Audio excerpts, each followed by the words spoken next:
welcome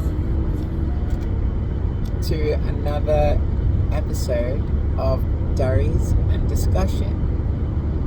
I'm your host, Kezia Warren,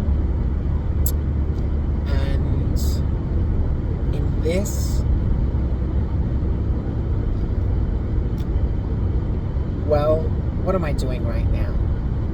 I was going to say in this episode, but anyway. Right now, I am on my way to Gurambilbarra, which is the traditional name for the city known as Townsville. I am just between Babinda and Innisfail. I can't tell you the traditional name of the Babinda area because I don't know it from memory, but I do know that the traditional name of Innisfail is Mamu. Well, it's Mamu country. Anyway,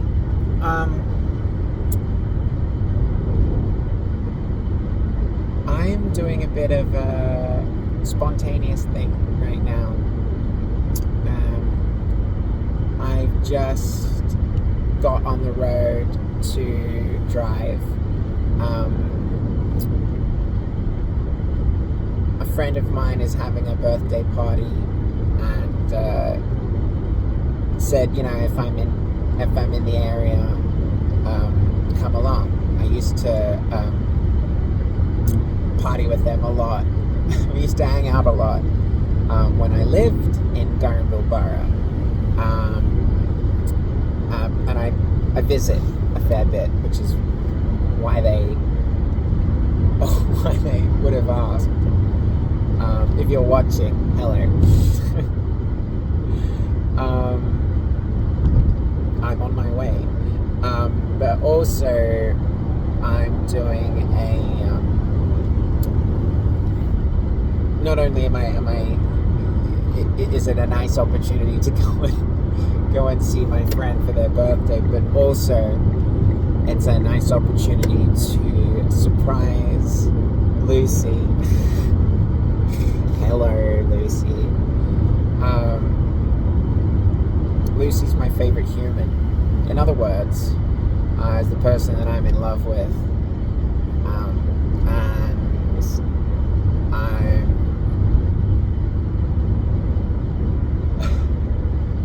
I'm the kind of person who loves a bit of spontaneity, and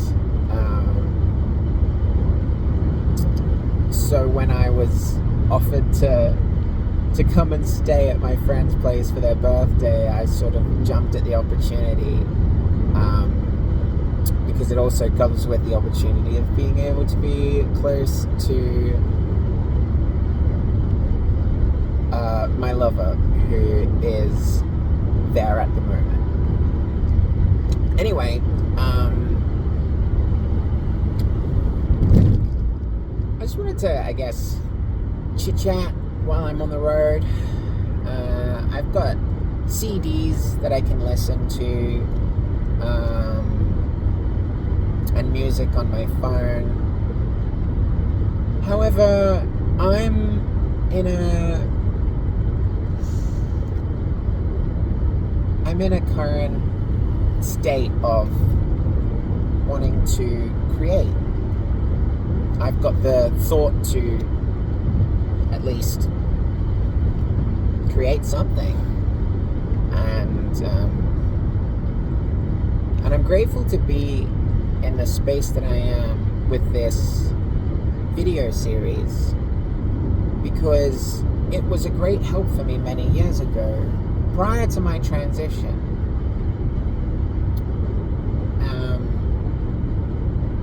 So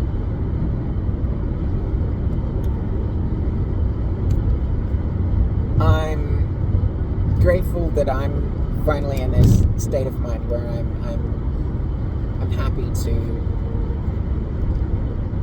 just be relaxed and be unedited. Because I enjoy it. And oftentimes as an artist, especially as an artist who lives regionally, I don't live in a massive megalopolis.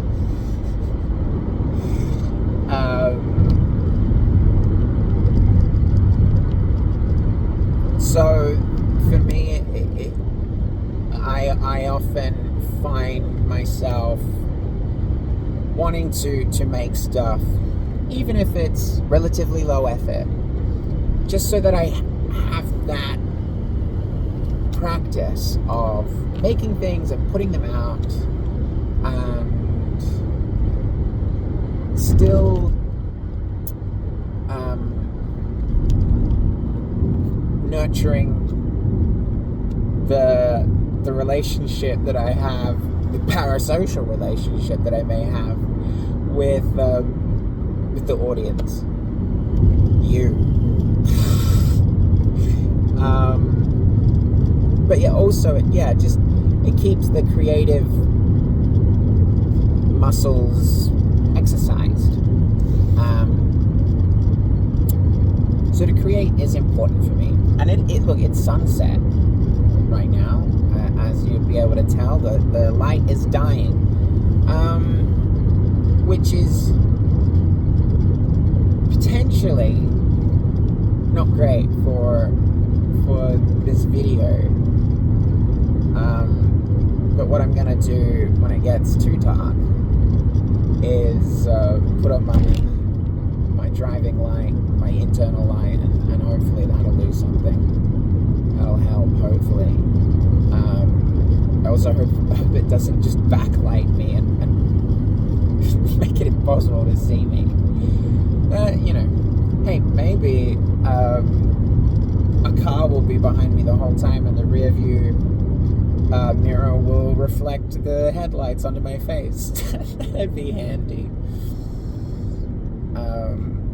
Anyway, so I'm doing this little spontaneous trip, and look, I really enjoy spontaneity, and especially spontaneity in showing up for people. It's hard for me mentally, as a neurodivergent person. Sometimes I can find it difficult to talk about or be open about, for fear of losing viewers who might turn away, especially as I'm already doing something that's like this format. I'm already making a video format that's long and unedited, and there's nothing fancy about it. There's no script.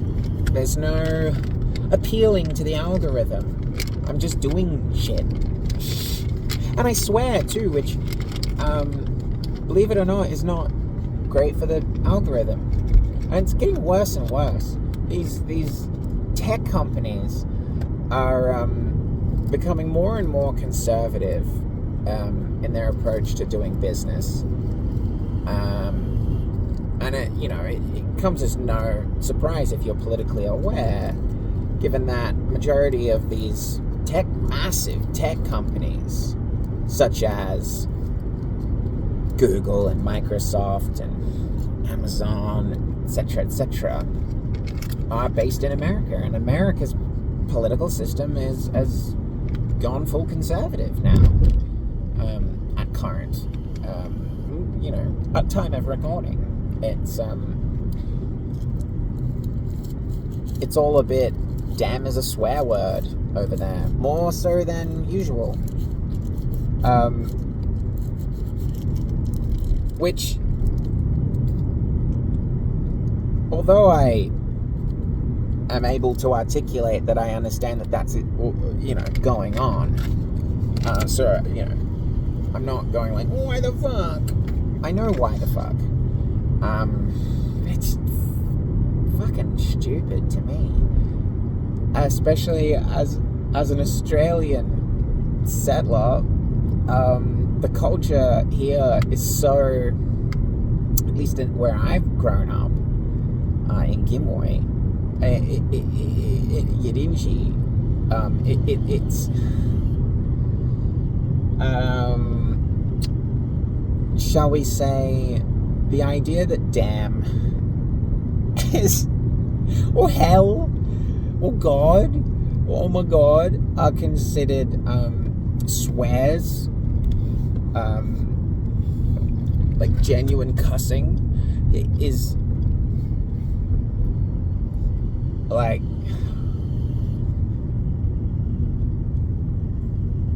offensive.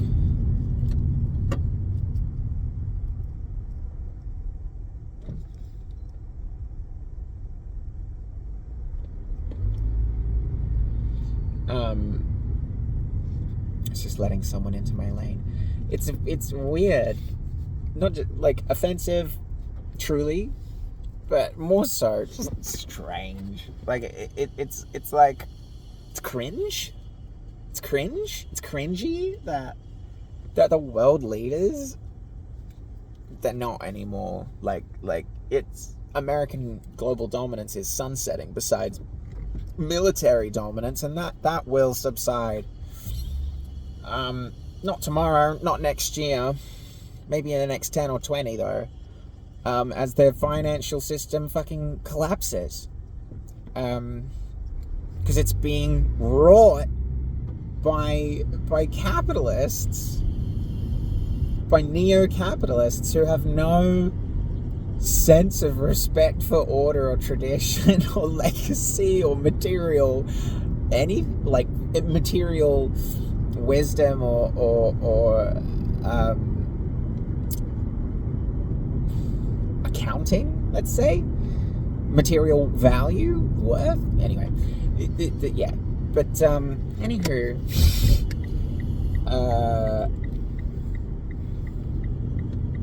and then look, there's a lot of serious implications. Like the words fascist and Nazi do get used a lot more than they probably were previously, at least since I was a kid. And I still live in an area where people still say things like grammar Nazi. So I certainly empathize or sympathize. I certainly sympathize with the stance of people who say that Nazi and fascist is used a little bit too casually. However, the definition of fascism, which has been the definition of fascism for a very long time, definitely applies to America, the United States of America at the moment. Like the paramilitary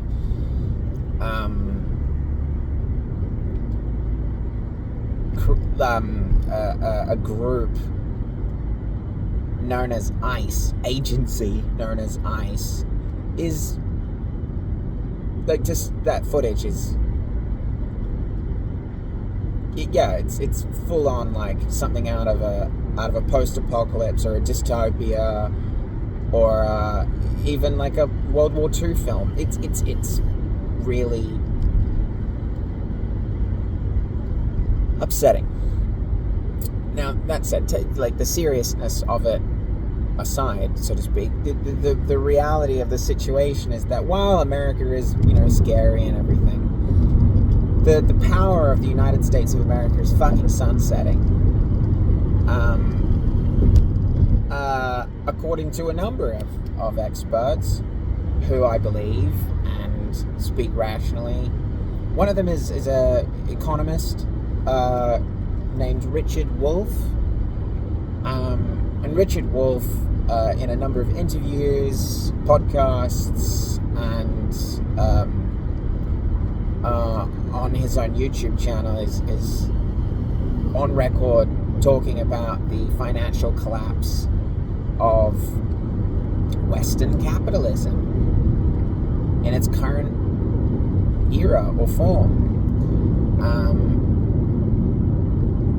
And part of that is due to the... Well, it's really getting dark here. Come on, car behind me. Get your headlights up. A lot of it is due to the economic success of China. And that in itself is its own sort of... China as a governmental power, the People's Republic of China as a governmental entity, is quite stark and frightening as well.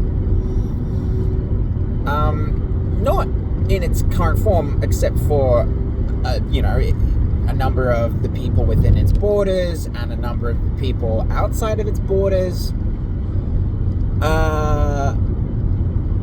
but also for the future, mainly for the future, because China's economic and political strategy has been a very long game of trade and building resources.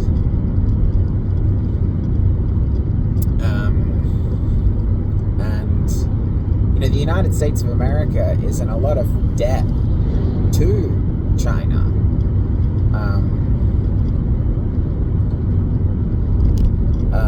At least $8 trillion in debt to China with interest. So the economic power of the United States of America, if it isn't already sunsetting, it kind of already sunset. It's over. Fuck, you can't see me at all. I'm gonna try and make this light work. Oh, that's something. But anyway, yeah. So China is fucked. I mean, sorry, the United States of America is fucked. I mean, China's like fucked up. If you ask me, like, it's certainly not currently bombing multiple regions of the world all at once with its power. However, it is like a fucking... It's its own kind of autocracy, and it's its own kind of capitalism, even though it calls itself communist. And that's something that Richard Wolff has talked about, but it's not something that any one person has spoken about. Like, it's just definitionally, it's not communism. Communism is something that doesn't exist yet. Or potentially, if you take into account the First Nations governments that preceded colonization by Europe, which has been going on for at least 1,000 years. Settler colonialism, that is.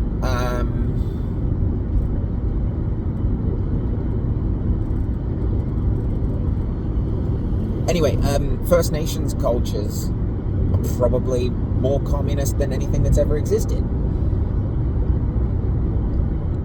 Or anything that currently exists. So, yeah. And capitalism isn't about using money or calling yourself capitalist. It's about what you do. How the economic system behaves. Capitalism is defined by hoarding resources in one centralized area, whether that's a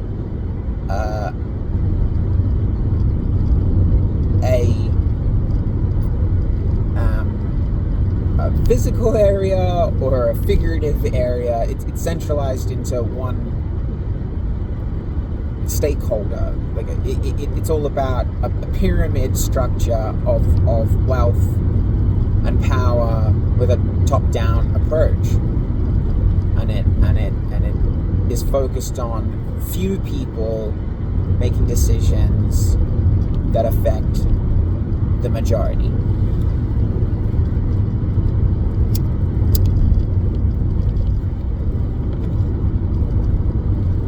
And I don't just mean like the majority, I mean everyone else. And if you've heard any criticism of billionaires, for example, such as Jeff Bezos or Musk, Elon,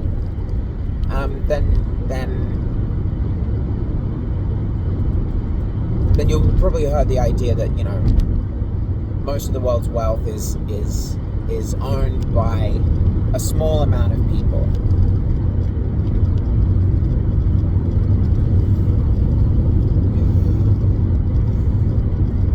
Which, is unfortunately the material reality that the material reality of politics that we have in this era, in this age of humanity.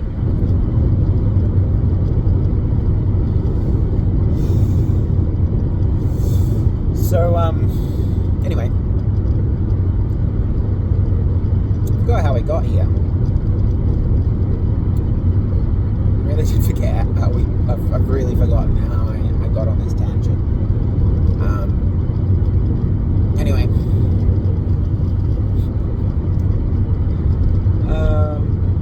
yeah, I am on my way. Like we're at the 22-minute mark. I might end this here because it's see, I'm trying. Oh, fuck it. It's you can't see me. I gotta concentrate on driving. It's getting pretty dark, so yeah, thanks for listening to yet another episode. And hope you have a wonderful time. And if you're watching this when it comes out and you're any of the people that I'm visiting or surprising by doing this spontaneous trip, then hello.